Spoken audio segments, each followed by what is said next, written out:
ಇಲ್ಲಿ ಪರಂಪರವಾಗಿ ಗ್ರಂಥಕರ್ತರು ತಾವು ಅಂದರೆ ಮೂರು ಗ್ರಂಥಕರ್ತರಾದ ಸರಸ್ವತಿ ಮಹಾದೇವ ಸರಸ್ವತಿಯವರು ಮಾಡಲ್ಪಟ್ಟಂತೆ ಗ್ರಂಥದ ಮಂಗಲದ ಪದಕೃತಿ ಬಿಡಿಸಿ ಹೇಳ್ಕೊಂಡು ಬಂದರು.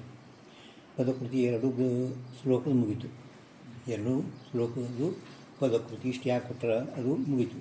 ಈಗ ಏನಾಗ್ತದೆ ಅಂದ್ಕೊಂಡ್ರೆ ಅಥ ಅಂದ್ರೆ ಮಂಗಲಾಚರಣದ ವಿಘ್ನ ವಿನಾಶ ಪೂರ್ವಕ ಸಮಾಪ್ತಿ ಪೂರ್ವಕ ಅಥ ಅಂದ್ರೆ ಇಲ್ಲಿ ಪರಂಪರವಾಗಿ ನಾವು ಮಂಗಲಾಚರಣದ ಯಾವ ವಿಘ್ನ ಬರಲಾರ್ದಂಗೆ ಮತ್ತು ಗ್ರಂಥಕರ್ತರು ಹೇಳಲ್ಪಟ್ಟಂಥ 2 ಶ್ಲೋಕಗಳ ವಿವಾದವನ್ನು ಮಾಡಿ ಈಗ ನಾವು ಗ್ರಂಥ ಆರಂಭ ಮಾಡುತ್ತೇವೆ. ಈಗ ಗ್ರಂಥ ಚಾಲು ಆಯಿತು. ಗ್ರಂಥ ನೀವು ಮೊನ್ನೆ ಹೇಳಿದ ಅಲೌಕಿಕ ಪ್ರಯೋಜನೇನ ಉದ್ದೇಶ ಪ್ರವರ್ತವಾಕ್ಯ ಸಮುದಾಯ ಗ್ರಂಥದ ವ್ಯಾಖ್ಯಾ ಅದು ಸುಮ್ಮನೆ ರಾಮದಾಸರು ಜೈನ್ ಪಾರ್ ಮಾತಾಡಿ ಎಲ್ಲರಿಗೂ ಟೋಟಲ್ ಸುಮ್ಮನೆ ತಿಳಿಯಂಗೆ ಅದು ಬರ್ದಾರ ಅವರು. ಅಲೌಕಿಕೈಕ ಪ್ರಯೋಜನೋದ್ದೇಶನ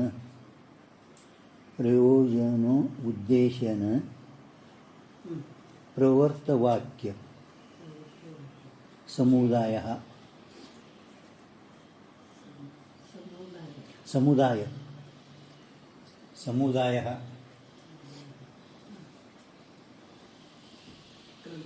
ಗ್ರಂಥ ಇವು ಅಂದರೆ ಇಲ್ಲಿ ಹೇಳಲ್ಪಟ್ಟಂಥ ಶ್ರೀಮದ್ ಶಂಕರಾಚಾರ್ಯ ಕೃತ ಕೇಲೇಲ ಮಾಡಲ್ಪಟ್ಟಂಥ ಭಾಷೆ ಸಹಿತ ಅಂದರೆ ವ್ಯಾಸರು ಬರೆಯಲ್ಪಟ್ಟಂಥ ಬ್ರಹ್ಮಸೂತ್ರ ಮೇಲೆ ಆದಿಜಗದ್ಗುರು ಶಂಕರಾಚಾರ್ಯರು ಪ್ರಥಮದಲ್ಲಿ ಭಾಷ್ಯವನ್ನು ಬರೆದಿದ್ದಾರೆ. ಪ್ರಥಮದಲ್ಲಿ ಇದು ಸಂಸ್ಕೃತದ ಸೂತ್ರ ಎಲ್ಲ ಒಟ್ಟು ಪಾಶಿ 95 ಮುಂದೆ ಯಾಯಾಸ ಪಂಡಿತರು ಈ ಸೂತ್ರಕ್ಕೆ ನೀವು ಬರೀ ಸೂತ್ರ ಬರೆದಿರಿ पण ಮುಂದೆ ಈ ಸೂತ್ರಕ್ಕೆ ಯಾರ್ಯಾರು ತಮ್ಮ ಬುದ್ಧಿ ಅನುಸಾರವಾಗಿ ಭಾಷೆ ಬರೀತಾರೆ. ಸರಿಯಾಗಿ ಯಾವಾಗ ಭಾಷೆ ನಾವು ಯೋಗ್ಯ ಅಂತ ತಿಳ್ಕೋಬೇಕು ಅಂದ್ರೆ ಆವಾಗೇ ವೇದವ್ಯಾಸರು ಮುಂದೆ ಕಲಿಯುಗದಲ್ಲಿ ಶಂಕರನೇ ಶಂಕರಾಚಾರ್ಯ ಆಗಿ ಹುಟ್ಟಿ ಬರವಿದ್ದಾನೆ. ಆವಾಗ ಹೇಳ್ಯಾರ ಮೊದಲೇ ವಿಚಾರ ಸಾಗರದ ಕೊಟ್ಟರು. ಅದಕ್ಕೆ ಮೊದಲು ಈ ಸೂತ್ರಕ್ಕೆ ಯಾರು ಭಾಷೆ ಬರೀತಾರೆ ಅವರೇ ಜಗದ್ಗುರು ಶಂಕರಾಚಾರ್ಯ ಅಂತ ತಿಳ್ಕೋರಿ. ಅದಕ್ಕೆ ಮೊದಲು ಬರೋರು ಶಂಕರಾಚಾರ್ಯರು ಸೂತ್ರ ಮೇಲೆ ಭಾಷ್ಯ ಸಹಿತ ವ್ಯಾಸ ಭಗವಾನ್ ಕೃತ ಅಂದರೆ ಮಾಡಲ್ಪಟ್ಟಂಥ ಸೂತ್ರೋಂಕ ಸಮರೂಪ ಸೂತ್ರ ಅಂದರೆ ನಿಮಗೆ ಗೊತ್ತಾ ಸೂತ್ರ ಅಂದರೆ ಏನು? ವಿಚಾರ ಸಾಗರ ಟಿಪ್ಪಣಿ ಒಳಗೆ ಪೈಲ ತರಂಗದಾಗೆ ಕೊಟ್ಟಿದ್ದಾರೆ. ಸ್ವಲ್ಪ ಅಕ್ಷರವಾಲ ಸೂತ್ರ ಹೆಂಗಿರ್ತದೆ ಅಥವಾ ಬ್ರಹ್ಮ ಜಿಜ್ಞಾಸ ಜನ್ಮಂದಾಶತಃ ಸಂಸ್ಕೃತನೂ ಅದ, ಹಿಂದಿ ಒಳಗೆ ಅವು ಸ್ಪಷ್ಟ ನಿಮ್ಗೆ ತಿಳಿಯಂಗೆ ಸ್ವಲ್ಪ ಅಕ್ಷರವಾಲ ಅಸಂದಿಗ್ಧ ಅಂದ್ರೆ ನಿಸ್ಸಂದೇಹ ಸಾರವಾಲ ಮತ್ತು ಸರ್ವೋರ ಪ್ರವೃತ್ತ ಹೋನೆವಾಲ ಕಿಸಿ ಕರಿಕೆ ರೋಕನೆ ಅಶಕ್ಯ ಅವರ ನಿರ್ದೋಷ ಜೋ ವಾಕ್ಯ ಸೂತ್ರ ಕೈಯೇ. ಅದರದೇ ಸಂಸ್ಕೃತ ಏನೈತ್ರಿ?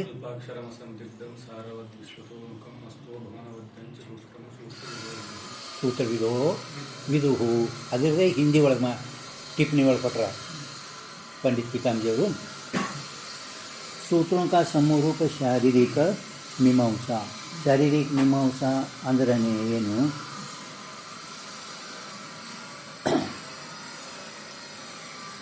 जो याना शरीर ಒಳಗೆ जीव तो स्वरूपता ब्रह्मच आहे. शरीर निवासी जो जीव सो स्वरूपता ब्रह्मच आहे असे सिद्ध करून दाखविणारी जी मीमांसा ಅಂದರೆ ವಿಚಾರಪೂರ್ವಕ ತತ್ವನಿರ್ಣಯ ವಿಚಾರಪೂರ್ವಕ ಮೀಮಾಂಸಾ.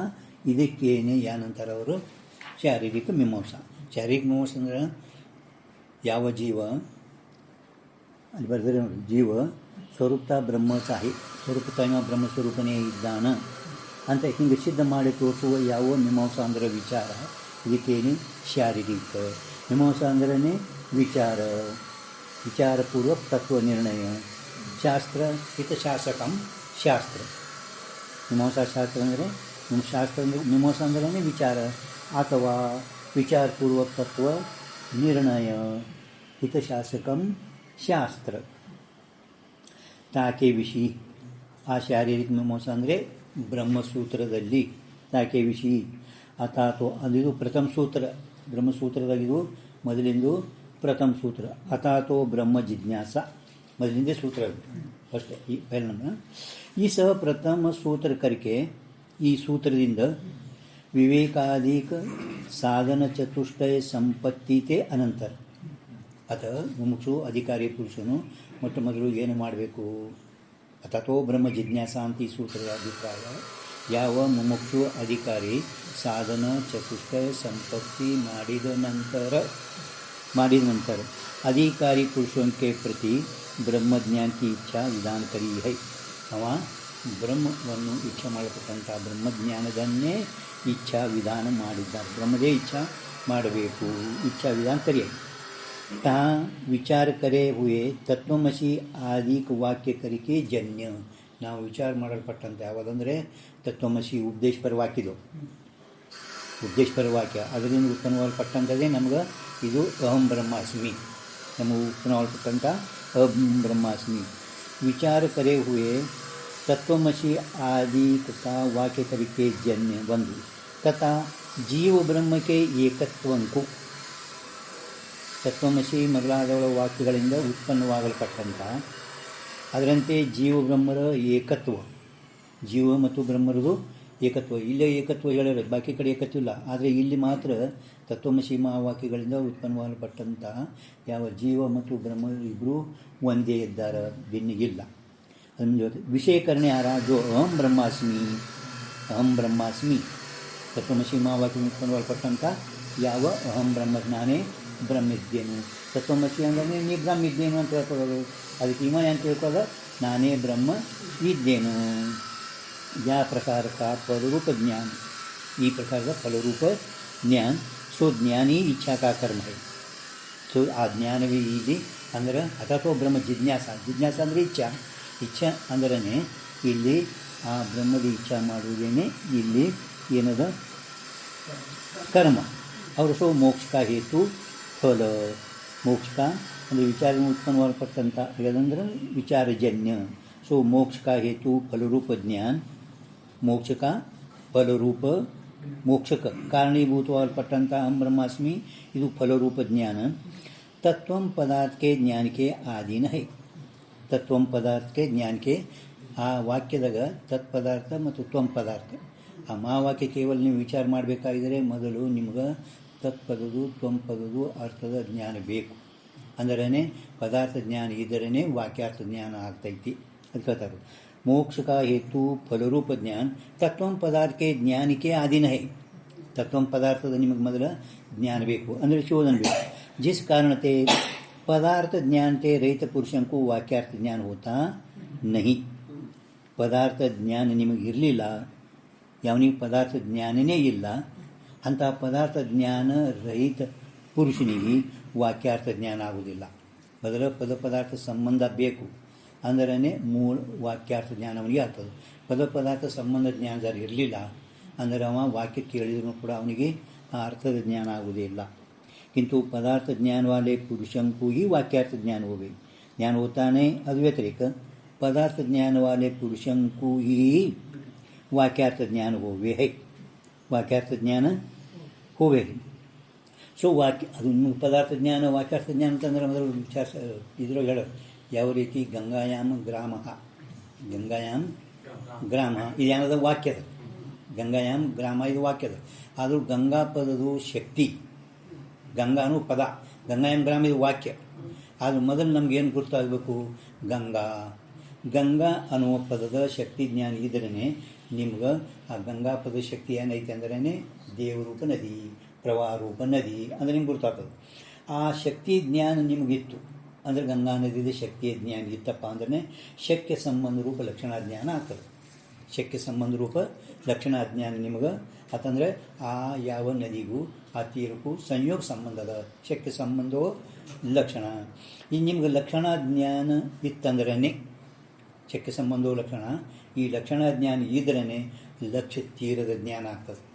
ಲಕ್ಷ್ಯ ತೀರದ ಜ್ಞಾನ ಆಗ್ತದೆ. ಅಂದಮೇಲೆ ಮುಂದೆ ಅವ ತೀರೆ ಗಂಗಾಯಾಮ್ ಗ್ರಾಮ ಅಂದನು. ಬರೇ ತೀರೆ ಅಂದನೇನು ಹೇಳಿಲ್ಲ ಅದ್ರಾಗ. ಅದಕ್ಕೆ ಅದು ತೀರೆ ಗ್ರಾಮ ಆ ಪದಾರ್ಥ ಜ್ಞಾನ ಇರಲಾರ್ದೆ ನಿಮಗೆ ಮುಂದೆ ಗಂಗಾಯಾಮ್ ಗ್ರಾಮ ಮೂಲ ಪೂರ್ಣ ವಾಕ್ಯಾರ್ಥ ಆಗುವುದಿಲ್ಲ. ಅದಕ್ಕೆ ಮೊದಲ ಪದಾರ್ಥ ಜ್ಞಾನ ಇದ್ದರೇ ಅವನಿಗೆ ವಾಕ್ಯಾರ್ಥ ಜ್ಞಾನ ಆಗ್ತದೆ. ಪದಾರ್ಥ ಜ್ಞಾನ ಇರಲಿಲ್ಲಪ್ಪ ಅಂದ್ರೆ ವಾಕ್ಯಾರ್ಥ ಜ್ಞಾನ ಆಗುವುದಿಲ್ಲ. ಹಂಗೆ ಮೊದಲು ನಮಗೆ ತತ್ಪದ ಮತ್ತು ತ್ವಂಪದ ಇವು ಎರಡರದ ವಾಚ್ಯಾರ್ಥ ಲಕ್ಷ್ಯಾರ್ಥ ಜ್ಞಾನ ಬೇಕು. ಪದದು ವಾಚ್ಯಾರ್ಥ ಲಕ್ಷ್ಯಾರ್ಥ ಜ್ಞಾನ ಬೇಕು. ಅರೆ ತತ್ವಮಸಿ ಅಂತ ಗುರುಗಳು ಮಾವಾಕ್ಯ ಉಪದೇಶ ಹೇಳಿದರು. पण ತತ್ಪದದು ತ್ವಂಪದದು ವಾಚ್ಯವದು ಲಕ್ಷ್ಯವದು. ನೀ ಬ್ರಹ್ಮ ಇದ್ದೀನಿ ಅಂತ ಹೇಳ್ಯಾರ. ತತ್ವಮಸಿ ಅಂದ್ರೇ ನೀ ಬ್ರಹ್ಮ ಇದ್ದಿ. ಪರಂತು ನಾ ಬ್ರಹ್ಮ ಇದ್ದೇನು ಅಂತ ಇವನಿಗೆ ಯಥಾರ್ಥ ಜ್ಞಾನ ಬ್ರಹ್ಮಾಸ್ಮಿ ಜ್ಞಾನರೂಪ ಫಲ ಆಗಬೇಕಾಗಿದ್ರೆ ಅವನಿಗೆ ತತ್ಪದದು ತ್ವಂಪದದು ಎರಡರದು ಸಂಬಂಧದ ಜ್ಞಾನ ಬೇಕು. ಸಂಬಂಧ ಜ್ಞಾನ ಇರಲಿಲ್ಲ ಅಂದರೆ ಅವನಿಗೆ ವಾಕ್ಯಾರ್ಥ ಜ್ಞಾನ ಆಗಲಿಲ್ಲ. ಅಂದ್ರೇ ಆ ಪದಾರ್ಥ ಶೋಧನೆ ಬೇಕು. ತತ್ಪದಕ ವಾಚ್ಯ, ತತ್ಪದಕ ಲಕ್ಷ್ಯ, ತ್ವಂಪದಕ ವಾಚ್ಯ, ತ್ವಂಪದಕ ಲಕ್ಷ್ಯ ಯಾವುವು ಅಂದ್ರೆ ನೀ ಬ್ರಹ್ಮಿದ ಅಂದ್ರೆ ಜೀವ ಬ್ರಹ್ಮರ ಏಕತ್ವ ವಿಷಯ ನಿಮ್ಗೆ ಆಗ್ತೈತಿ ಅಂತ ಅವ್ರು ಹೇಳ್ಕೊತಿದ್ದಾರೆ. ನಮಗೆ ಅದಕ್ಕೆ ಇವರು ಸ್ವಲ್ಪ ನಿಮ್ಗೆ ತೋರಿಸ್ತೀನಿ. ಇದು ಅಥಾತೋ ಬ್ರಹ್ಮ ಜಿಜ್ಞಾಸ ಭಾಳ ಚೆನ್ನಾಗಿ ಕೊಟ್ಟಿದೆ. ಏನಂತಾರೆ ಈ ಯಾವ ಅಥಾತೋ ಬ್ರಹ್ಮ ಜಿಜ್ಞಾಸ ಇದ್ರ ಆವರ್ತೇನು ಅಂದ್ರೆ ಕರ್ಮಗಳ ಫಲ ಏನದ ಕರ್ಮರೇ ಮಾಡ್ಕೋಬೇಡ್ರಿ. ಕರ್ಮದ ಫಲ ಅನಿತ್ಯನೇ ಅದ.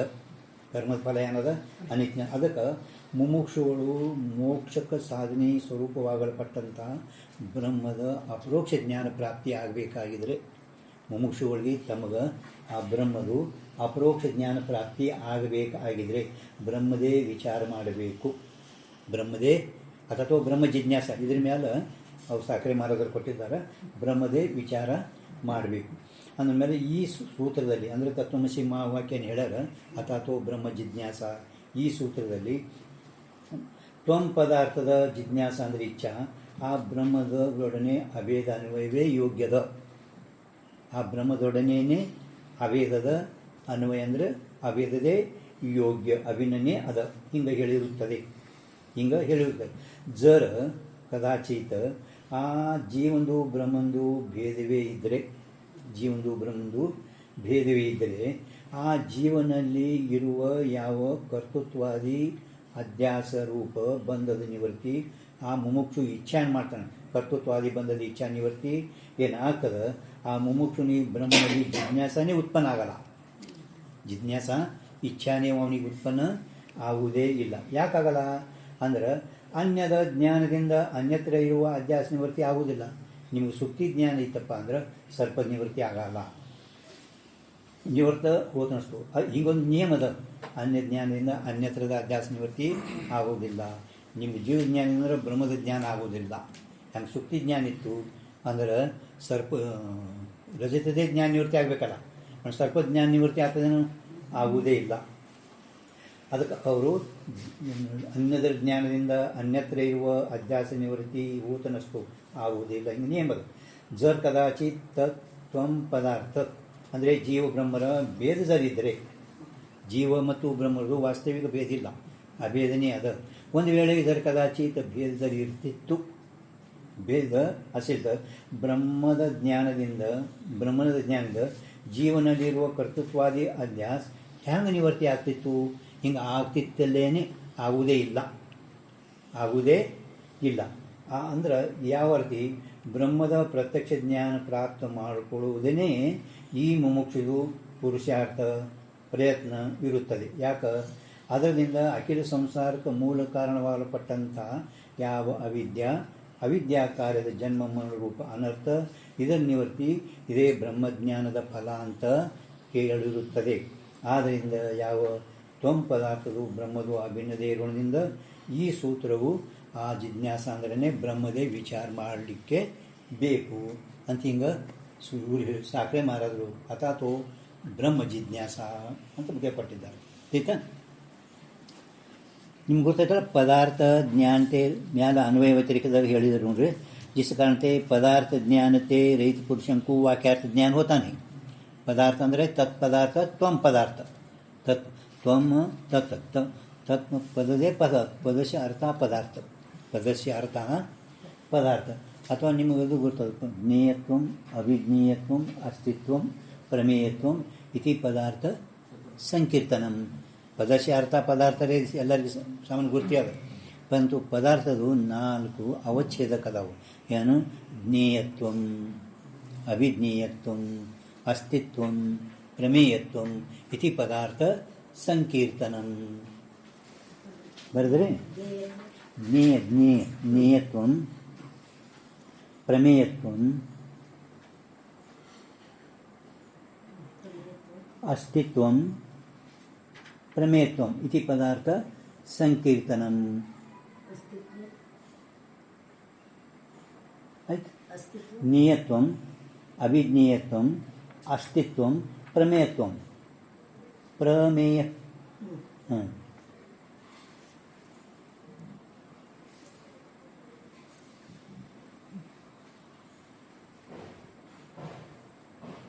ಅಭಿಜ್ಞೇಯತ್ವ ಅಂದ್ರೆ ಗೊತ್ತಾಗ್ತಲ್ಲ. ಜ್ಞೇಯದಲ್ಲಿ ಜ್ಞೇಯತ್ವ ಇರ್ತದೆ. ಜ್ಞೇಯದಲ್ಲಿ ಜ್ಞೇಯ ಅಂದರೆ ವಿಷಯ, ಜ್ಞಾತ ಜ್ಞಾನ ಜ್ಞೇಯ. ಜ್ಞೇಯದಲ್ಲಿ ಜ್ಞೇಯತ್ವ. ಈಗ ನಿಮ್ಗೆ ಅಭಿಜ್ಞೇಯತ್ವ ಅಂದ್ರೆ ಏನು ಗೊತ್ತಿಲ್ಲ.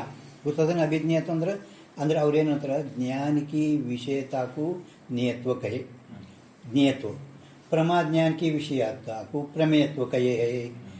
तिथं ज्ञेयत्व प्रमेयत्व ಗೊತ್ತಲ್ಲ. ಜ್ಞಾನ की विषय का ज्ञेयत्व ಅನ್ರಿ, ಪ್ರಮಾದ ಜ್ಞಾನಕ್ಕೆ ವಿಷಯಕ ಪ್ರಮೇಯತ್ವ ಅನ್ರಿ. ಜ್ಞೇಯತ್ವ ಜ್ಞಾನದ ವಿಷಯಕ ಜ್ಞೇಯತ್ವ. ಜ್ಞಾನ ಜ್ಞೇಯ, ಜ್ಞೇಯತ್ವ ಜ್ಞಾನಕ್ಕೆ ವಿಷಯಕ್ಕೂ ಜ್ಞೇಯತ್ವ, ಪ್ರಮಾದ ಜ್ಞಾನಕ್ಕೆ ವಿಷಯಕ್ಕೂ ಪ್ರಮೇಯತ್ವ. ಮರ ಬರಲಿ ಬರ್ತದೆ ನಿಮಗೆ ಅಂದ್ರೆ ಕಾಗದ ಇಟ್ಕೊಂಡು ಈಗ ನೋಡಿದ್ರೆ ಬರ್ಕೋತ ಪ್ರಾಕ್ಟೀಸ್ ಇಟ್ಕೋಬೇಕು. ಅಂದರೆ ಹೆಚ್ಚು ಬರೋದು ಗುರ್ತಾಗ್ತವೆ. ಈಗ ಅಭಿಜ್ಞೇಯತ್ವ ಇಲ್ಲಿ ಕೊಟ್ಟಿಲ್ಲ. ज्ञेयत्व अभिज्ञेयत्व ಇದು ಗೊತ್ತಾಗಬೇಕು. इस पद के श्रोतांग को इस अर्थ की बोध होवो. इस पद के श्रोतांग को इस अर्थ का बोध हो, या प्रकार की जो पदनिष्ठ जो ईश्वर की इच्छा रूप शक्ति है, ता शक्ति का नाम अभिदा. इस पद के श्रोतांग को इस अर्थ का बोध हो. ಈಶ್ವರ ಇಚ್ಛೆಗೆ ಶಕ್ತಿ ಅಂತ ಗೊತ್ತಾದ್ರೆ 6ನೇ ತರಂಗೊಳದು ನ್ಯಾಯಿಕರು ಈಶ್ವರ ಇಚ್ಛೆಗೆ ಶಕ್ತಿ ಅಂದಾರೆ. ಈ ಪದದಿಂದ ಇದೇ ಅರ್ಥದೇ ಜ್ಞಾನ ಆಗಲಿ ಅಂತ ಹೆಂಗೆ ಈಶ್ವರಂದು ಅನಾದಿ ಇಚ್ಛಾರೂಪ ಶಕ್ತಿ ಐತಿ ಅಂತ ಹೆಂಗೆ ನ್ಯಾಯಿಕರು ಈಶ್ವರ ಇಚ್ಛೆಗೆ ಶಕ್ತಿ ಅಂದಾರಲ್ಲ, ಅದ್ರ ಸಲುವಾಗಿ ಈಸ್ ಪದ್ಧತಿ श्रोतांको इस अर्थ का बोधो, या प्रकार की जो पदनिष्ठ पदलिर्व जो ईश्वर की इच्छा रूप शक्ति है, सो शक्ति का नाम अभिदा. आ शक्ति हेसरने ता शक्ति का नाम अभिदा. ता अभिदा की विषयता को अभिधेय कहिए. ता अभिदा की विषय ಹೆಂಗ ಪ್ರಮೇಯತಾ को प्रमेयता, ज्ञान के विषयता को ज्ञेयत्व ಹೇಳಿದಿಲ್ಲ. ज्ञान के विषयता को ज्ञेयत्व, हंग अभिदा की विषयता को अभिधेय. ಅದಕ್ಕೆ ईश्वर की इच्छा रूप पद शक्ति के विषयत्व का नाम अभिज्ञेयत्व. ईश्वर की इच्छा रूप पद शक्ति के विषयत्व का नाम अभिज्ञेयत्व. बरदे ना, ईश्वर की इच्छा रूप पद शक्ति के विषयत्व का नाम अभिज्ञेयत्व है.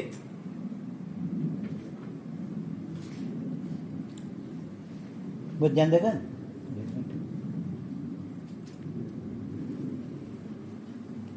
बरदे ना, ईश्वर की इच्छा रूप पद शक्ति के विषयत्व का नाम अभिज्ञेयत्व है.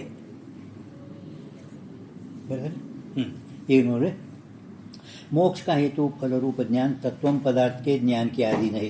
ಅಂದರೆ ಮೊದಲು ಇವನಿಗೆ ತತ್ವಂ ಪದಾರ್ಥ ಜ್ಞಾನ ಮೊದಲು ಬೇಕು. ಅಂದರನೇ ಗುರುಗಳು ಯಾವಾಗ ನಿಮ್ಗೆ ಅರೇ ತತ್ವಮಸಿ ಅಂತ ಹೇಳಿದರು. ಆದರೂ ಕೇಳ್ದೇವ ಕೇಳ್ದ, ಬಟ್ ಕೇಳೋಕ್ಕಿಂತ ಮೊದಲೇ ಇವ ಯಾವ ಅಧಿಕಾರಿ ಮುಮುಕ್ಷು ಇದ್ದಾನ ತತ್ವಂ ಪದಾರ್ಥ ಶೋಧನ ಮಾಡಿ ಕೂತಿರಬೇಕು. ತತ್ವಂ ಪದಾರ್ಥ ಶೋಧನ ಮಾಡಿ ಕೂತಿರಬೇಕು. ಅಂದರನ್ನೇ ತತ್ವಮಸಿ ಮಾವಾಗ ಕೇಳಿದ ಕೂಡಲೇ ಅವನಿಗೆ ಯಥಾರ್ಥ ಲಕ್ಷ್ಯಾರ್ಥದ ಅಹಂ ಬ್ರಹ್ಮಾಸ್ಮಿ ಫಲರೂಪ ಜ್ಞಾನ ಆಗ್ತದ. ಪಂತು ಯಾವನಿಗೆ ತತ್ವಂ ಪದಾರ್ಥ ಶೋಧನೆ ಮಾಡಿಲ್ಲ ತತ್ಪದ ತ್ವಂಪದ ಲಕ್ಷಾರ್ಥ ವಾಚಾರ ಜ್ಞಾನ ಇಲ್ಲ. ಅವ ಎಷ್ಟು ಸರಿ ಕೇಳಿದ್ರು ಮಹಾವಾಕ್ಯ ಉದ್ದೇಶದ್ದು ಅವನ ಬ್ರಹ್ಮಾಸ್ಮಿ ಜ್ಞಾನ ಆಗುವುದೇ ಇಲ್ಲ.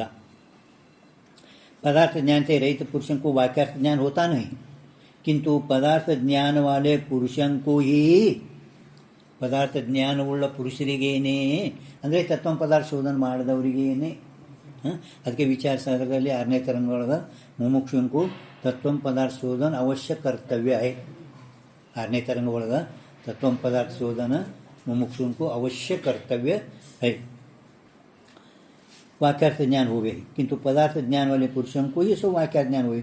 और सो वाक्यार्थ ज्ञान का हेतुभूत पदार्थ ज्ञान भी तत्व पदार्थ के विचाराधीन है.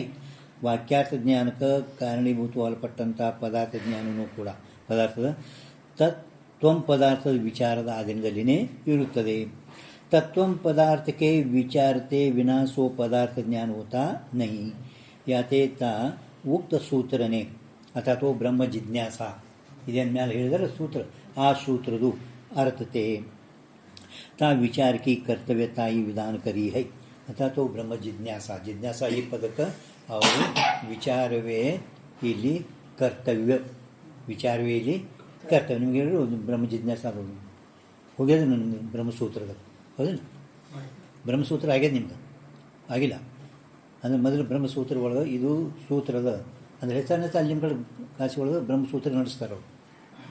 ಈಗ ಸದ್ಯ ಅಲ್ಲಿ ಶಾಂತಿ ಧರ್ಮನಂದರು ಬ್ರಹ್ಮಸೂತ್ರನೇ ನಡೆಸ್ಯಾರ, ಶಿವ ಮಂತ್ಕೊಂಡು ಮಾಡಿದ್ದೆ. ವಿಚಾರ ಅಂತ ಹೇಳುವ ತಾತ್ಪರ್ಯ ಏನದ, ಈ ಸೂತ್ರದ ಅರ್ಥ ಆ ವಿಚಾರದ ಏನದ ಕರ್ತವ್ಯನೇ ವಿಧಾನ ಮಾಡಿರುತ್ತದೆ. विचार विषय विचार का विषय क्या है महाराजा?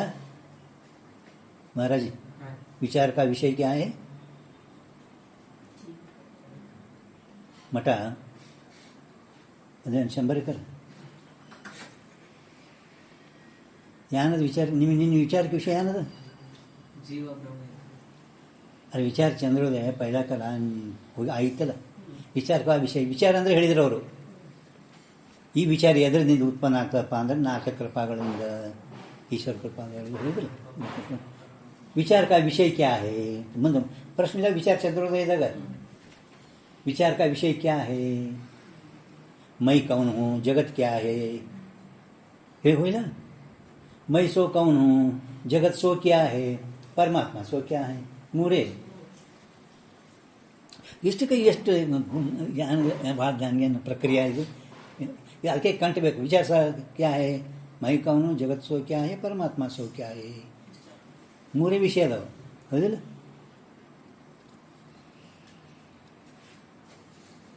ಬ್ರಹ್ಮ ಸತ್ಯ, ಜಗನ್ಮಿತ್ಯ, ಜೀವೋ ಬ್ರಹ್ಮ ನ ಪರ. ನಾನು ಯಾರು, ಜಗತ್ ಅಂದರೆ ಏನು, ಪರಮಾತ್ಮ ಅಂದರೆ ಯಾರು, ಮೂರೇ ವಿಷಯ. 4ನೇ ವಿಷಯ ನಾನು, ಅವ ಒಬ್ಬ ಬ್ರಹ್ಮ, ನಡ್ಬರ್ತವರು ಜಗತ್ತ. ಈ ಮೂರದೇ ವಿಚಾರ ಮಾಡೋದು, ಮತ್ತೊಂದು 4ನೇದು ಇಲ್ಲವೇ ಇಲ್ಲ. ಮೂರೇ ಅದ, ನಾನು ನೀನು ಇದು, ನಾನು ನೀನು ಇದು, ಒಂದು ಮೂರು. ಅರ್ಥಾತ್ ಅಂದ್ರೇನು, ಆ ಜಿಜ್ಞಾಸದ ಏನದ ವಿಚಾರವೇ ಕರ್ತವ್ಯದ. ವಿಚಾರವೇ ಅಂದರೆ ವಿಚಾರವೇ ಮಾಡಬೇಕು ಹೊರತಾಗಿ ಮತ್ತು ಬೇರೆ ಏನು ಮಾಡ್ಲಿಕ್ಕೆ ಕರ್ಮ ಉಪಾಸನ ಮಾಡ್ಲಿಕ್ಕೆ ಹೋಗಬೇಡ್ರಿ. ಜಿಜ್ಞಾಸ ಅರ್ಥಾತ್ ಸಾಧನ ಚತುಷ್ಟಯ ಸಂಪತ್ತಿತೆ ಅನಂತರ. ಮುಮುಕ್ಷು ಅಧಿಕಾರಿ ಸಾಧನ ಚತುಷ್ಟ ಸಂಪನ್ನ ಅಧಿಕಾರಿ ಆಗಿದ ನಂತರ ವಿವೇಕ ವೈರಾಗ್ಯ ಸಮಾಧಿ ಸಂಪತ್ತಿ ಮುಮುಕ್ಷ ಅದ.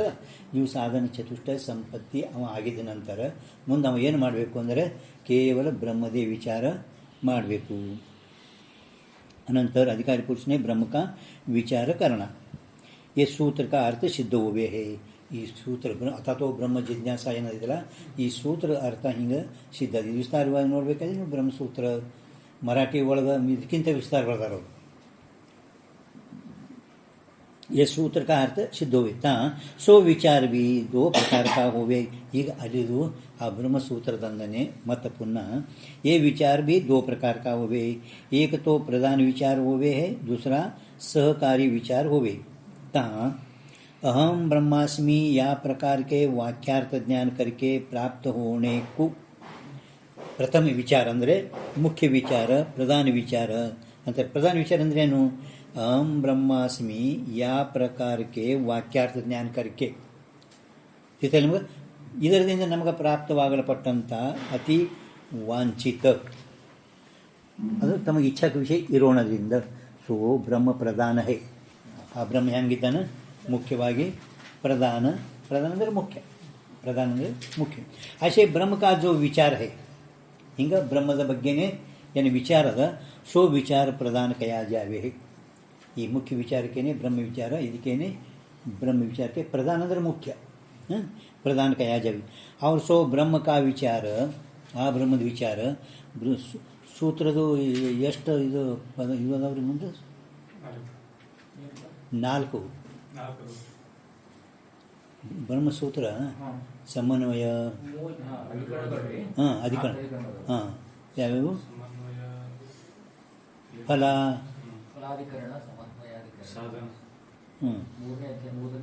ಒಟ್ಟು 4 ಅದಾವ.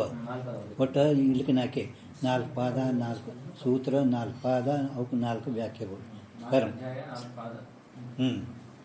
ಅದೇ ಈಗ ಹೇಳ್ತಾರೆ ಸಹಕಾರಿ ಯಾವಾಗ. और सो ब्रह्म का विचार समन्वय आदि को उनके विचारते बिना संभवता नहीं. ಅದು ಆ ಬ್ರಹ್ಮರೂಪ ಮುಖ್ಯ ವಿಚಾರವನ್ನು ಹೇಳಿದೆವಲ್ಲ, ಆ ವಿಚಾರ ಈ 4 ಸಮನ್ವಯ ವಿಚಾರ ಮುಖ್ಯ ವಿಚಾರ ಏನದ ಬ್ರಹ್ಮದೇ ವಿಚಾರ. ಆದರೂ ಸಮನ್ವಯ ಮೊದಲಾದ ವಿಚಾರದಿಂದ ಅದು ಸಂಭವಿಸುವುದೇ ಇಲ್ಲ. ಹೆಂಗೆ ಶಬ್ದಕ್ಕೆ ಬಂದು ಸಹಕಾರಿ ಕಾರಣ 4 ನಾವು ಹೇಳಿದೆವಲ್ಲ, ಶಬ್ದಕ್ಕೆ ಈ ಸಹಕಾರಿ ಶಬ್ದಕ್ಕೆ ಬಂದು ಆಸಕ್ತಿ, ಶಬ್ದಕ್ಕೆ ಬಂದು 4 ಸಹಕಾರಿ ಕಾರಣ ಯಾವುವು? ಯೋಗ್ಯತಾ ಜ್ಞಾನ, ಎಲ್ಲೋ ಗೊತ್ತಿಲ್ಲ. ಶಬ್ದಕ್ಕೆ ಬಂದು 4 ಸಹಕಾರಿ ಕಾರಣ ರೀ. ಯೋಗ್ಯತಾ ಜ್ಞಾನ,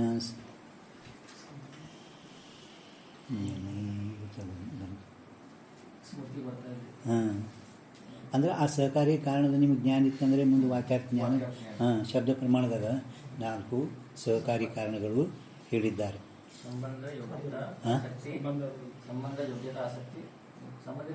ಸಂಬಂಧ ಇಲ್ಲ. ಯೋಗ್ಯತಾ ಜ್ಞಾನ,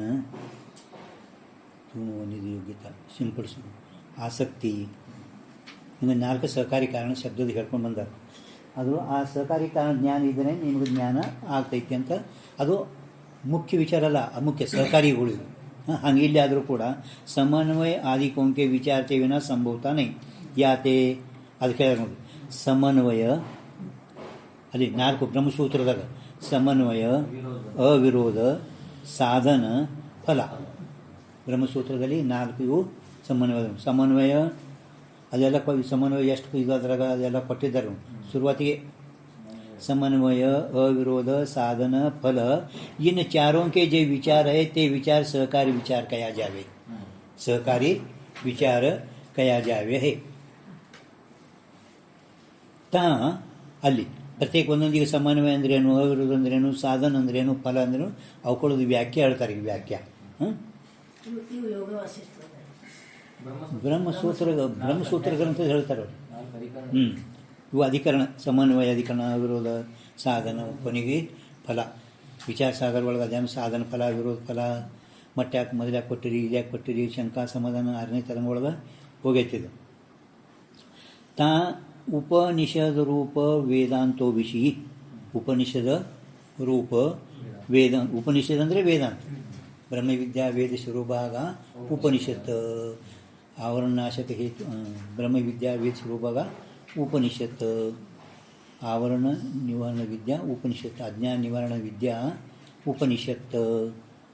अदवे वेदांतो विषय स्थित जो वाक्य है. वेदांतो विषय इद्दंत अंद्रे महावाक्य. स्थित जो वाक्य है, 3 वाक्यों का ब्रह्म आत्मा के अभेद की प्रतिपादकता रूप करके जो तात्पर्य है, ताका नाम समन्वय है. ताका नाम समन्वय. समन्वय ಎದಕ್ಕಂತೀರಿ ಅಂತ ಹೇಳಿದ್ರು. ಉಪನಿಷದ್ ರೂಪ ವೇದಾಂತದಲ್ಲಿದ್ದಂಥ ಯಾವ ವಾಕ್ಯಗಳು, 4 ಮಹಾವಾಕ್ಯಗಳು, ಆ ವಾಕ್ಯಗಳದು ಬ್ರಹ್ಮಾತ್ಮರ ಅಭೇದವೇ ಪ್ರತಿಪಾದನೆ ಮಾಡೈತಿ. ಆ ಬ್ರಹ್ಮರೂಪ ಆತ್ಮದು ಅಭೇದನ್ನೇ ಪ್ರತಿಪಾದನೆ ಮಾಡಿರುತ್ತದೆ. ಅದರ ತಾತ್ಪರ್ಯದ ಹೆಸರವೇ ಸಮನ್ವಯ. ಎರಡಕ್ಕ ಸಮನ್ವಯ. ತತ್ವ ಸಮನ್ವಯಾತ್. ತತ್ವ प्रत्येक सूत्र समन्वयात ता समन्वय का विचार ता शारीरिक मीमांसा शास्त्र के प्रथम अध्यायविषयी करे आहे. ಈ ಸಮನ್ವಯ ಸೂತ್ರದ್ದು ಶಾರೀರಿಕ ಮೀಮಾಂಸಾ ಅಂದ್ರೇ ಬ್ರಹ್ಮಸೂತ್ರ. ಶರೀರ ನಿವಾಸಿ जो ಜೀವ ಸೋ ಅದೇನು ಮ್ಯಾನ್ ಹೇಳಿದಿಲ್ಲ ಅಂದರೆ ಬ್ರಹ್ಮಸೂತ್ರ. ಶಾರೀರಿಕ ಮೀಮಾಂಸಾ ಅಂದ್ರೂ ಬ್ರಹ್ಮಸೂತ್ರ. ಫಕ್ತ ಶಾರೀರಿಕ ಮೀಮಾಂಸಾ ಅಂದರೆ ವಿಚಾರ. ಆ ಶಾರೀರಿಕ ಯಾಕಂದ್ರೆ ಅಂದರೆ ಜೀವನು ಆ ವಾಸ್ತವಿಕ ಬ್ರಹ್ಮಸ್ವರೂಪನೇ ಇದ್ದಾನೆ. ಇದರ ವಿಚಾರವೇ ಶಾರೀರಿಕ. समन्वय का विचार ता शारीरिक मीमांसा शास्त्र के प्रथम अध्याय विषयी करे. वो समन्वय ಗೊತ್ತಾಯ್ತು.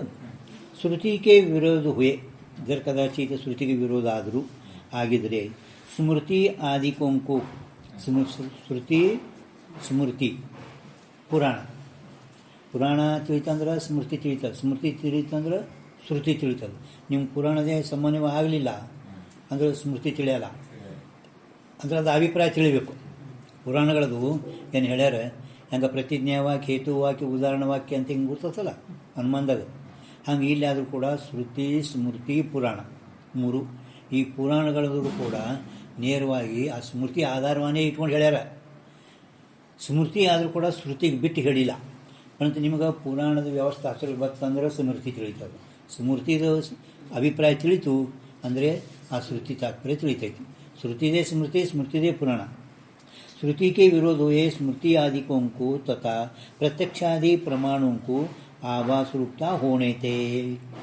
ಶ್ರುತಿ ಕೆ ವಿರೋಧ ಹುಯೆ ಸ್ಮೃತಿ ಮೊದಲಾದವುಗಳು ಅದರಂತೆ ಪ್ರತ್ಯಕ್ಷಾದಿ ಪ್ರಮಾಣಗಳು ಇವು ಭಾಸ ಅದರಂತೆ ಅಲ್ಲ. ಹೆಂಗೆ ಚಿದಾಭಾಸ ಆಭಾಸ ಹಂಗೆ ಆಭಾಸ ರೂಪತಾ ಇರೋದು. वेदांत समन्वय का तीन स्मृति प्रत्यक्षादि प्रमाणांतरों के साथ ही जो विरोध का अभाव है ताका नाम अविरोध है. ಅದರ ಜೊತೆಗೆ ಏನು ಹೇಳಿತು ಅದರ ಜರ್ಕದ ವಿರೋಧ ಬಂದರೆ ಅದರದ ಅವಿರೋಧದ ಹೆಸರವೇ ಇಲ್ಲಿ ಅವಿರೋಧ. वेदांत समन्वय का तीन स्मृति प्रत्यक्षादि प्रमाण अंतरों के साथ ही ಅದರ ಜೊತೆಗೆ जो विरोध का अभाव ಅದರ ಜೊತೆಗೆ ಈ ಶ್ರುತಿದು ವಿರೋಧದ ಅಭಾವ ಐತಪ್ಪ ಅಂದ್ರೆ ಅದಕ್ಕೇನೆ ನಾವು अविरोध ताका नाम अविरोध है. सो अविरोध का विचार भी ता शारीरिक मीमांसा शास्त्र के द्वितीय अध्याय विषय करे. प्रथम अध्याय विषय समन्वय, दूसरा अध्याय विषय अविरोध ब्रह्मसूत्र दो. सो अविरोध का विचार भी ता शारीरिक मीमांसा शास्त्र के द्वितीय अध्याय विषय करे. और ज्ञान की प्राप्ति के जो उपाय है तीनों का नाम साधन है. ಇದೆಲ್ಲರಿಗೂ ಗೊತ್ತಾಗ್ತದೆ. ಜ್ಞಾನ ಪ್ರಾಪ್ತಿಗೆ ಏನು ಹೇಳ್ಯಾರ ಇವಾಗ ಶ್ರವಣ ಮನನ ನಿಧ್ಯಾಸನ ಇವೇನದವಲ್ಲ ಜ್ಞಾನಕ್ಕೆ ಸಾಧನ ಕಾನ ಹಾಂ साधन फला ते साधन ज्ञान की प्राप्ति के जो उपाय है तीनों का नाम साधन है. ते साधन भी अंतरंग बहिरंग इस भेद करके दो प्रकार का होवे है. ಆ ಸಾಧನ ಕೂಡ ಅಂತರಂಗ ಬಹಿರಂಗ ಸಾಧನ. ವಿಚಾರ ಸಾಗರದಾಗ ಪ್ರಥಮ ತರಂಗ ಒಳಗೇನೆ ಅಂತರಂಗ ಸಾಧನ ಬಹಿರಂಗ ಸಾಧನಗಳು. ಯಾವುದು ಅಂತರಂಗ ಯಾವುದು ಬಹಿರಂಗ, ಯಾವುದು ಅಪೇಕ್ಷದಿಂದ ಎದಕ್ಕೆ ಬಹಿರಂಗ ಅಂದಿದೆವು ಎದಕ್ಕೆ ಅಂತರಂಗ ಅಂದಿದೆವು ಅದು ಹೇಳ್ಕೊಂಡು ಬಂದಿದ್ದಾರೆ. ಆಯಿತಾ. ತಿನ್ನ ಸಾಧನों करके प्राप्त साधन भी अंतरंग बहिरंग इस भेद करके दो प्रकार के हुए. इन दोनों प्रकार के साधनों का विचार था शारीरिक मीमांसा शास्त्र के ತೃತೀಯ ಅಧ್ಯಾಯ ವಿಶೇಷೀಕರ್ಯ ಹೇ. ಮೂರನೇ ಅಧ್ಯಾಯದಲ್ಲಿ ಆ ಸಾಧನದ ವಿಚಾರವನ್ನು ಮಾಡಿದ್ದಾರೆ. ತಿನ್ನ ಸಾಧನೋं करके प्राप्त होने योग्य जो अर्थ ಸಾಧನ ಶ್ರವಣ ಮನನಿಸಿದಂಗ ಪ್ರಾಪ್ತವಾಗಲ್ಪಟ್ಟಂಥ ಯಾವ ಯೋಗ್ಯ ಅರ್ಥ ತಾಕಾ ನಾಮ್ ಫಲ ಹೇ. ಆ ಶ್ರವಣ ಮನ ನಿಧ್ಯಾಸನ ಸಾಧನದಿಂದ ನಿಮಗೆ ಪ್ರಾಪ್ತವಾಗಲ್ಪಟ್ಟಂಥ ಅಹಂ ಬ್ರಹ್ಮಾಸ್ಮಿ ಅರ್ಥ ತಾಕಾ ನಾಮ್ ಫಲ ಹೇ. सो फल भी पर अपर इस भेद करके दो प्रकार का होवे. आ फलन ಒಂದು पर अपर प्रकार का होवे. इस दो प्रकार के फल का विचार था शारीरिक मीमांसा शास्त्र के चतुर्थ अध्याय विषय कर्या है. ನಾಲ್ಕನೇ ಅಧ್ಯಾಯದಲ್ಲಿ ಆ ಫಲದ ವಿಚಾರ सूत्र शारीरिक मीमांसा ಮಾಡ್ಯಾರ. इस प्रकार के समन्वयादिक चारों के विचारों को सहकारी विचार कहा जावे. ಒಂದು ಪ್ರಧಾನ ವಿಚಾರ ಒಂದು ಸಹಕಾರಿ ವಿಚಾರ ಅಂತ ಹೇಳಿದ್ದಾರೆ ನೋಡಿ. ಈ ನಾಲ್ಕು ಕೂಡಿ ಒಂದು ಸಹಕಾರಿ ವಿಚಾರ ಕೈ. ತಿನ್ನ ಸಾಧನೋಂ ಕೆ ಮಧ್ಯ ವಿಷಯ ಈ ಸಾಧನ ಮಧ್ಯದಲ್ಲಿ जो तत्वमसी आदि महावाक्यों के अर्थ का विचार है, इस विचारों को ब्रह्मज्ञान के प्रति अंतरंग साधनता है. ಇತಲ್ಲ ಸರಳ ಅರ್ಥ. ಆ ಸಾಧನ ಈಗೇನು ಸಾಧನ ಮೇಲೆ ಹೇಳ್ಯಾರಲ್ಲ, ಈ ಸಾಧನ ಪರಾಪರ ಅದರ ಒಳಗೂ ಕೂಡ ಸಾಧನ ಮಧ್ಯದಲ್ಲಿ ತತ್ವಮಸಿ ಮಹಾವಾಕ್ಯ ಅರ್ಥದ ವಿಚಾರ, ಆ ವಿಚಾರಕ ಬ್ರಹ್ಮಜ್ಞಾನನ ಕುರಿತು ಈ ಅಂತರಂಗ ಸಾಧನ ಅಂತ ಹೇಳ್ಕೊಂಡು ಬಂದಾರ. ಅಂತರಂಗ ಸಾಧನ ಅವ್ರ ತಿಸ್ ವಾಕ್ಯಾರ್ಥ ವಿಚಾರಕ ತತ್ವಂ ಪದಾರ್ಥ ವಿಚಾರ ಸಹಕಾರ್ಯ. ಆ ಮಹಾವಾಕ್ಯದ ವಾಕ್ಯಾರ್ಥ ವಿಚಾರಕ ಇವು ತತ್ಪದ ತ್ವಂಪದದ ವಿಚಾರ ಸಹಕಾರಿ ಇರುತ್ತದೆ. ಯಾತೆ ತಿಸ್ ತತ್ವಂ ಪದಾರ್ಥಕ್ಕೆ ವಿಚಾರಂಕು ತತ್ವ ತ್ವಂ ಪದಾರ್ಥದ ವಿಚಾರ ಕರ್ತವ್ಯ ಅಂದರೆ ಶೋಧನ ಮತ್ತೊಂದು ವಿಚಾರಕ್ಕೂ भी ತಾ ಬ್ರಹ್ಮಜ್ಞಾನ के प्रति ಅಂತರಂಗ ಸಾಧನತಾ ಈ है. ತತ್ವಂ ಪದಾರ್ಥ ವಿಚಾರವು ಬ್ರಹ್ಮಜ್ಞಾನನ ಕುರಿತು ಇದು ಅಂತರಂಗ ಸಾಧನತಾ. ಯಾ ಕಾರಣತೆ ಇಸ್ ಗ್ರಂಥಕ್ಕೆ ಆದಿ ವಿಷಯ, ಈ ಗ್ರಂಥದ ಮೊದಲು ಪ್ರಥಮ ತಾ ತತ್ವಂ ಪದಾರ್ಥಕ್ಕೆ ವಿಚಾರಂಕೂ ನಿರೂಪಣ ಕರೆ. ಈ ಗ್ರಂಥದ ಆರಂಭದಲ್ಲಿ ನಾವು ಅಥವಾ ಬ್ರಹ್ಮ ಜಿಜ್ಞಾಸಾ ಸೂತ್ರದಾಗ ಪ್ರಥಮ ತತ್ವಂ ಪದಾರ್ಥ ವಿಚಾರವೇ ನಿರೂಪಣ ಮಾಡುತ್ತೇವೆ. ತತ್ವಂ ಪದಾರ್ಥದ ವಿಚಾರ ನಾವು ಏನು ಮಾಡ್ತೇವೆ? ಈಗ ಮೊದಲು ನಾವು ಏನು ಮಾಡ್ತೀವಿ? ಈಗ ಅಂದರೆ ತತ್ವಂ ಪದಾರ್ಥದೇ ನಿರೂಪಣೆ ಮಾಡ್ತೇವೆ. ತತ್ವಜ್ಞಾನ ಅನುಕೂಲ ಶಬ್ದ ಪ್ರಯೋಗ ನಿರೂಪಣ ಅದರದೇ ತಾತ್ಪರ್ಯ ಹೇಳ್ತೇವೆ. ಈಗೇನು ತತ್ವಂ ಪದಾರ್ಥ ನಿರೂಪಣೆ ಮಾಡ್ತೇವಲ್ಲ, ತತ್ವಜ್ಞಾನಕ್ಕೆ ಅನುಕೂಲ ಶಬ್ದ ಅದರದನ್ನೇ ಮತ್ತೆ ಈಗ ನಿಮ್ಗೆ ತಾತ್ಪರ್ಯ ಹೇಳ್ತೇವೆ. ಈಗೇನು ಹೇಳಿದೇವಲ್ಲ ಇದರದೇ ಮತ್ತು ತಾತ್ಪರ್ಯ ಹೇಳ್ತೇವೆ. ಸಾರಾಂಶ ಸಾಧನ ಚತುಷ್ಟಯ ಸಂಪನ್ನ ಅಧಿಕಾರಿ, साधन चतुष्टय संपन्न अधिकारी पुरुषं को मोक्ष की प्राप्ति. साधन चतुष्टय संपन्न अधिकारी पुरुष ಅಂದರೆ ಮುಮುಕ್ಷು. ಸಾಧನ ಚತುಷ್ಟಯ ಸಂಪನ್ನ ಅಧಿಕಾರಿ ಪುರುಷ ಅಂದ್ರೆ ಇಲ್ಲಿ ಮುಮುಕ್ಷು, ಮೋಕ್ಷದ ಇಚ್ಛಾವುಳ್ಳವ. ಮೋಕ್ಷಕ್ಕೆ ಪ್ರಾಪ್ತಿ, ಆ ಮೋಕ್ಷದ ಪ್ರಾಪ್ತಿ ತತ್ವಮಸಿ ಆದಿ ಮಹಾವಾಕ್ಯಕ್ಕೆ ಅರ್ಥ ಜ್ಞಾನತೆ ಈ ಹೋವೆ. ಆ ಮೋಕ್ಷದ ಪ್ರಾಪ್ತಿ ಇವನಿಗೆ ಕೇವಲ ಮಹಾವಾಕ್ಯ ಜ್ಞಾನದಿಂದಲೇ ಆಗುತ್ತದೆ. ಜ್ಞಾನದಿಂದಲೇ ಮೋಕ್ಷ ಆಗ್ತದೆ. ಸಾಧಾರಣ ಜ್ಞಾನದಿಂದಲೇ ಮೋಕ್ಷ ಆಗ್ತದೆ. ಆದರೂ ನಿಮ್ಮ ಅಜ್ಞಾನ ಹೋಗಬೇಕಲ್ಲ. ನಿಮ್ಮ ಅಜ್ಞಾನ ಹೋಗಬೇಕಾಗಿದ್ರೆ ಮೊದಲು ಕೇವಲ ಜ್ಞಾನದಿಂದಲೇ ಮೋಕ್ಷ ಆಗ್ತದೆ. ಪರಂತು ಅಜ್ಞಾನ ನಿವೃತ್ತಿಯ ದ್ವಾರ. ಅಜ್ಞಾನ ನಿವೃತ್ತಿ ಆಗಬೇಕಾದ್ರೆ ಅವರು ಮೊದಲು ಏನು ನಿಮಗೆ ಕ್ರಮ ಹೇಳ್ಯಾರ ನೋಡ, ಪುಣ್ಯ ಪಾಪ ದಂಡ ಭಾಂಡನೆ ಅದು ತಗೋಬೇಕು. ಆಯಿತಾ? महावाक्य अर्थ ज्ञानते ही होवे. और ता वाक्यार्थ ज्ञान की प्राप्ति, आ वाक्यार्थ ज्ञानದ ಪ್ರಾಪ್ತಿ महावाक्य अर्थ ज्ञानते ही होवे. और वाक्यार्थ ಅಂದರೆ महावाक्यार्थ ज्ञानದ ಪ್ರಾಪ್ತಿ ತತ್ವಂ ಪದಾರ್ಥಕ್ಕೆ ಜ್ಞಾನತೆ ही होवे.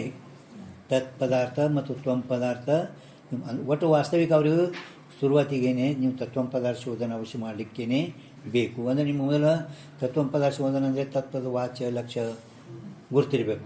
ಇದು ಶುರುವಾತಿಗೆ ನಾವು ನಿಮಗೆ ವಿಚಾರ ಚಂದ್ರೋದಯ ಪ್ರಥಮ ಕಲಾ ಶೇವಟದ ಪ್ರಶ್ನೆ ವಿಸ್ತಾರವಾಗಿ ಅವರು ಹೇಳ್ಕೊಂಡು ಬಂದಾರ.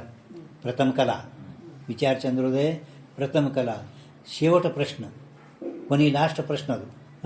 ಅಲ್ಲಿ ವಾಚಾರ್ಥ ಲಕ್ಷ್ಯಾರ್ಥ ಜೀವ ಈಶ್ವರರಿಗೆ ಉಪಾಧಿವಾಗಲ್ಪಟ್ಟಂಥ ಯಾವ್ಯಾವ ಸಂಸಾರ ಅದಾವ ಅವು ಹೇಳಿ. ಸಂಸಾರ ಅಂದರೆ ಉಪಾಧಿ ಅಂದರೆ ಯಾವ ರೀತಿ ತತ್ವ ಪದ ಅಂತಂದ್ರೆ ಕೆಳಗವ್ರು ಕೊಟ್ಟಾರ ಟಿಪ್ಪಣಿ ಒಳಗೆ. वाक्यार्थ ज्ञान की प्राप्ति तत्व पदार्थ के ज्ञानते ही होवे. ता पदार्थ ज्ञान की प्राप्ति तत्व पदार्थ के विचारते ही होवे. पदार्थ ज्ञानದ ಪ್ರಾಪ್ತಿ ನಿಮಗೆ ತತ್ವ ಪದಾರ್ಥಕ್ಕೆ ಅವುಗಳು ವಿಚಾರ ಮಾಡಿದ್ರೆ ಆತ ಹೊರತಾಗಿ ನಿಮಗೆ ವಾಕ್ಯಾರ್ಥ ಜ್ಞಾನ ಆಗುವುದಿಲ್ಲ. ಯಾತೆ सो तत्व पदार्थ का विचार मुमुक्षु जनों को अवश्य कर्तव्य है. कर्या चाहिए. ಏನು ಹೇಳಿದ್ರು? ಮೋಕ್ಷದ ಪ್ರಾಪ್ತಿ ಮಹಾವಾಕ್ಯದಿಂದಲೇ ಅರ್ಥಜ್ಞಾನದಿಂದಲೇ ಆಗ್ತದೆ. ಆ ವಾಕ್ಯಜ್ಞಾನದಲ್ಲ ವಾಕ್ಯಾರ್ಥ ಜ್ಞಾನ ಪ್ರಾಪ್ತಿ ತತ್ವ ಪದಾರ್ಥ ಜ್ಞಾನದಿಂದಲೇ ಆಗ್ತದೆ. 4 ಅವಶ್ಯಕತೆ ಹೇಳಿದರು. ಸಾಧನ ಚತುಷ್ಟಯ ಸಂಪನ್ನ ಮುಮುಕ್ಷು ಅಧಿಕಾರಿಗೆ ಆ ಮೋಕ್ಷ ಆಗಬೇಕಾದ್ರೆ ಜ್ಞಾನದಿಂದಲೇ ಆಗ್ತದೆ. ಆದರೂ ಏನು ಮೋಕ್ಷದ ಪ್ರಾಪ್ತಿ ತತ್ವಮಸಿ ಮಹಾವಾಕ್ಯ ಜ್ಞಾನದಿಂದಲೇ ಆಗ್ತದೆ. ಆ ವಾಕ್ಯದ ಅರ್ಥದ ಪ್ರಾಪ್ತಿ, ವಾಕ್ಯದ ಅರ್ಥ ಅಂದ್ರೆ ಬ್ರಹ್ಮಸ್ಮಿ ಇದು ವಾಕ್ಯದ ಅರ್ಥ, ಆ ತತ್ವ ಪದಾರ್ಥ ಜ್ಞಾನದಿಂದಲೇ ಆಗ್ತದೆ. ಅದು ಎರಡನೇದು. ಆ ಪದಾರ್ಥ ಜ್ಞಾನ ಪ್ರಾಪ್ತಿ ತತ್ವಂ ಪದಾರ್ಥಗಳ ಜ್ಞಾನದ ಪ್ರಾಪ್ತಿ ತತ್ವಂ ಪದಾರ್ಥ ವಿಚಾರ ಮಾಡಿದರೇ ಆಗುತ್ತದೆ. ಆ ತತ್ವಂ ಪದಾರ್ಥ ವಿಚಾರ ಮುಮುಕ್ಷು ಅವಶ್ಯ ಮಾಡಲಿಕ್ಕೇನೆ ಬೇಕು. ಮುಮುಕ್ಷು ಅವಶ್ಯ ಕರ್ಯಾ ಚಾಹಿಯೇ, ಅವಶ್ಯ ಕರ್ಯಾ ಚಾಹಿಯೇ. ಈಗ ಈ ನೀವೇನು ಹೇಳ್ಕತ್ರಿ, ತತ್ವಂ ಪದಾರ್ಥ ಶೋಧನ ಮೋಕ್ಷ ಸಲುವಾಗಿ ಇಷ್ಟು 4 ಅವಶ್ಯ ಹೇಳಿದಿರಲ್ಲ, ಅದರ ಮೇಲೆ ಯಾವ ಲೌಕಿಕ ಶಂಕಾ ಮಾಡ್ತಾನೆ. ಲೋಕ ವಿಷಯ ತಥಾ ಶಾಸ್ತ್ರ ವಿಷಯ, ನೀವೇನು ಮೋಕ್ಷ ಪದಾರ್ಥ ಜ್ಞಾನ ಅವಶ್ಯ ಕರ್ತವ್ಯ, ಮೋಕ್ಷ ಸಲುವಾಗಿ ಇವು ಅವಶ್ಯ ಕರ್ತವ್ಯ ಅಂತ ಹೇಳಿರಿ. ಇವು ಲೋಕದಲ್ಲಿ ಎಲ್ಲಿ ಹೇಳ್ಯಾರ? ಇವು ಹೇಳ್ಯಾರನ್ನೆಲ್ಲಿ ಇಲ್ಲ. ಮೋಕ್ಷ ಅಂದರೆ ಏನು? ದುಃಖ ಹೋಗಬೇಕು, ಸುಖ ಬರಬೇಕು. ದುಃಖದ ನಿವೃತ್ತಿ, ಸುಖದ ಪ್ರಾಪ್ತಿ, ಇದು ಲೋಕದಲ್ಲಿ ಹೇಳ್ಯಾರ. ಮೋಕ್ಷ ಅಂದ್ರೇನು? ದುಃಖದ ನಿವೃತ್ತಿ, ಸುಖದ ಪ್ರಾಪ್ತಿ ಅಂತ ಹೇಳ್ಯಾರ. ನೀವು ಉದ್ದೇಶ 4 ಅವಶ್ಯದ ಹೇಳಿದಿರಲ್ಲ ಮೋಕ್ಷ ಸಲುವಾಗಿ ಅಂತ ಅವನು ಶಂಕ ಮಾಡ್ತಾನೆ. लोक विषय तथा शास्त्र विषय सुख की प्राप्ति को दुख की निवृत्ति को ही पुरुषार्थ ಅಂದರೆ ಮೋಕ್ಷ. ಪುರುಷಾರ್ಥ ಅಂದ್ರೆ ಮೋಕ್ಷ. ಕೆಲವು ಜಾಗನ ಎಲ್ಲೆಲ್ಲೇ ಬರ್ತದೆ ಪುರುಷಾರ್ಥ ಅಂದ್ರೆ ಆ ಸಂದರ್ಭ ನೋಡಿ. ಪುರುಷಾರ್ಥ ಅಂದ್ರೆ ಪ್ರಯತ್ನವೂ ಆಗ್ತದೆ. ಪುರುಷಾರ್ಥ ಅಂದ್ರೆ ಪರಂತು ಸಂದರ್ಭ ನೋಡಿ ಪ್ರಯತ್ನ ಮಾಡಬೇಕು. ಇಲ್ಲಿ ಮೋಕ್ಷ ದೇಖಿ. ಸೊ ಪುರುಷಾರ್ಥಿ ಸಂಪಾದನೆ ಯೋಗ್ಯ ಅಂದರೆ ದುಃಖದ ನಿವೃತ್ತಿ ಸಲುವಾಗಿ ಪರಮಾನಂದ ಪ್ರಾಪ್ತಿ ಇದೇ ಪುರುಷಾರ್ಥ, ಇದರದೇ ಸಂಪಾದನೆ ಮಾಡ್ಲಿಕ್ಕೆ ಯೋಗ್ಯದ. ಸೋ ತತ್ವಂ ಪದಾರ್ಥ ಕಾ ಜ್ಞಾನ ತೋ ಸುಖ ಕಿ ಪ್ರಾಪ್ತಿ ರೂಪ भी नहीं. ನೀವು ತತ್ವಂ ಪದಾರ್ಥ ಶೋಧನದ ಮೇಲೆ ಹೇಳಿರಲ್ಲ, ಅದು ಏನು ಸುಖದ ಪ್ರಾಪ್ತಿ ರೂಪನೂ ಇಲ್ಲ. ತಥಾ ದುಃಖ ಕಿ ನಿವೃತ್ತಿ ರೂಪ भी नहीं. ಯಾತೆ ಸೋ ಅಪುರುಷಾರ್ಥ ರೂಪ ಹೋಣೇತೆ. ನೀವು ತತ್ವಂ ಪದಾರ್ಥ ಶೋಧನ ಅವಶ್ಯ ಮುಮುಕ್ಷು ಮೊದಲು ಕರ್ತವ್ಯ ಅಂತ ಹೇಳಿರಲ್ಲ, ಇದು ಪುರುಷಾರ್ಥ ಅಲ್ಲ ಅಂತ ನಾವು. किंतु ಏನದ ಅಪುರುಷಾರ್ಥ ರೂಪ ಹೋಣೇತೆ.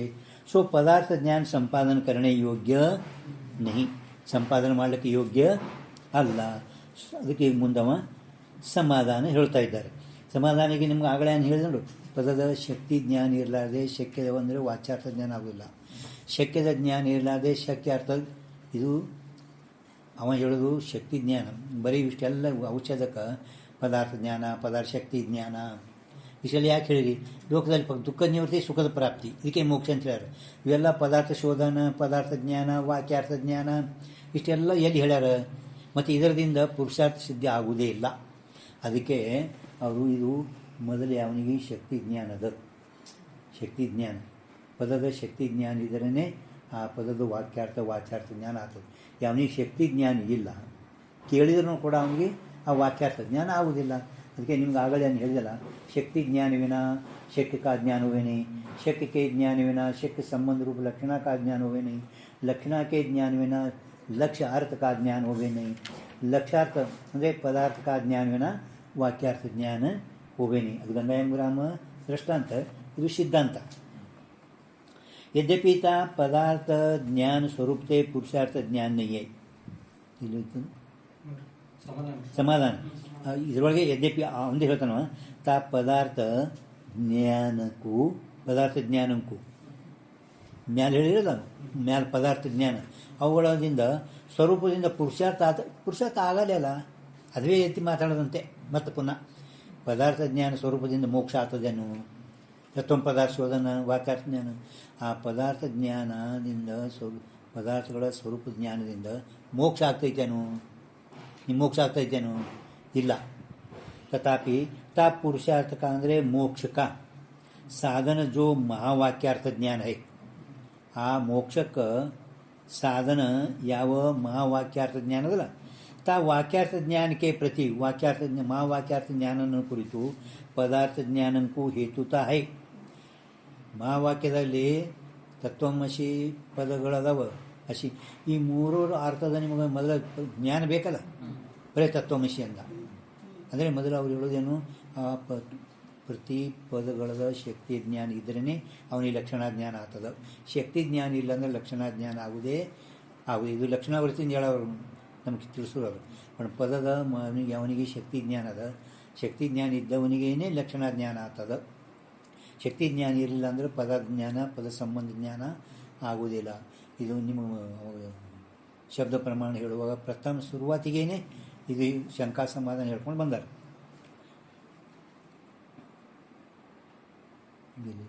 पुरुषार्थ का साधन जो महावाक्यार्थ ज्ञान वाक्यार्थ ज्ञान के प्रति पदार्थ ज्ञान को हेतुता है.